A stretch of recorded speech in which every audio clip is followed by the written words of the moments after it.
pas le temps. Je suis qu'une merde. L'enfer, c'est les autres. L'homme est mauvais de façon. À quoi bon?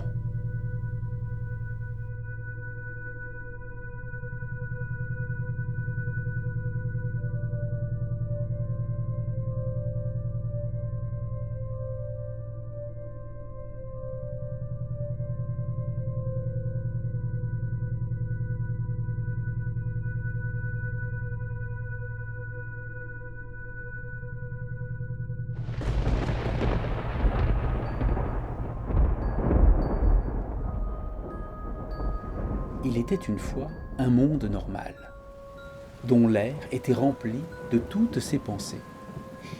À force de se répandre et de se combiner, elles avaient engendré un véritable phénomène. On l'appelait l'aquabonisme. Pour les aquabonistes, il ne servait à rien d'espérer, d'oser, de rêver d'un autre monde, car tout était joué d'avance, impossible, et l'homme était mauvais de façon. L'aquabonisme fonctionnait comme un gigantesque mur de glace à l'intérieur de nos esprits, construit au-dessus d'un cours d'eau tumultueux, réputé infranchissable, le fleuve du pas de côté.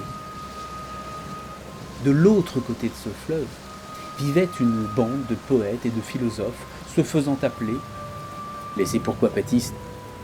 Leur monde à eux se nommait le Nouvel Ère. Le pas de côté qui séparait le monde normal et le nouvel air était aussi vertigineux pour les aquabonistes patentés que la distance Terre-Soleil.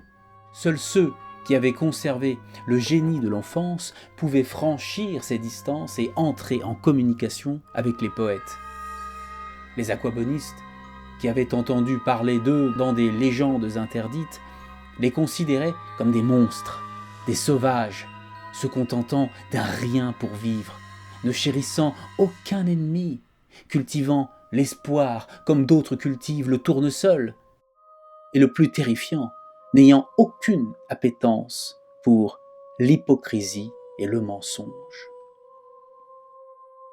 Les C'est-pourquoi-patistes avaient la faculté de percevoir le monde tel qu'il était, dans sa nudité crue et sa splendeur. Certains jours, le ciel pouvait prendre des couleurs étranges et inquiétantes, trahissant les excès du monde normal. On dissertait à propos de ces phénomènes, soit pour en nier l'importance, soit pour accuser son voisin d'en être la cause, soit pour proposer des remèdes de grand-mère. Au fond, on affectionnait de jouer toutes ces comédies populaires pour ne pas fragiliser les fondations du monde normal. Cette époque était comme une grande farce.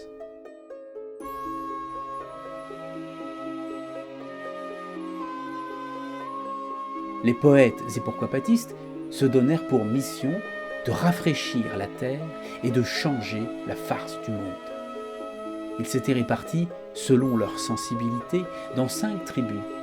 Ils y exerçaient les métiers de ralentistes de rues et des champs, marchandes ambulantes de meubles invisibles, sculptrices de des chefs-d'œuvre, restaurateurs d'estime de soi, pickpocket, dealers d'audacium, optimistes de quartier. Chacun de ces métiers avait pour fonction de libérer dans l'air une substance poétique capable de fissurer la glace gelée du monde aquaboniste.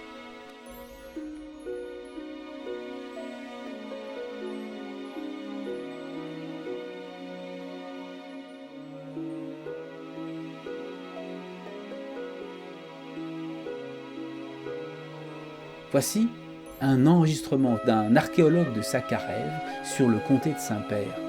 Son métier consiste à accrocher à un fil des objets trouvés correspondant à des rêves perdus. Si jamais vous avez la chance de le voir, il vous demandera d'observer les objets et si vous reconnaissez un rêve perdu, vous pouvez l'emporter. C'est tout.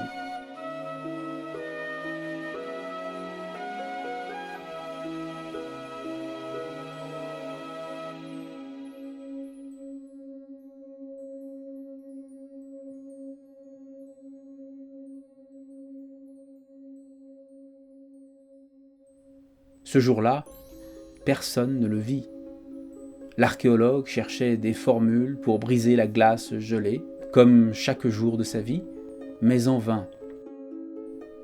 On peut voir que l'archéologue de Sakharev décidera de tout laisser derrière lui et de repartir en direction du nord, dans le but de rafraîchir la terre et de changer la farce du monde.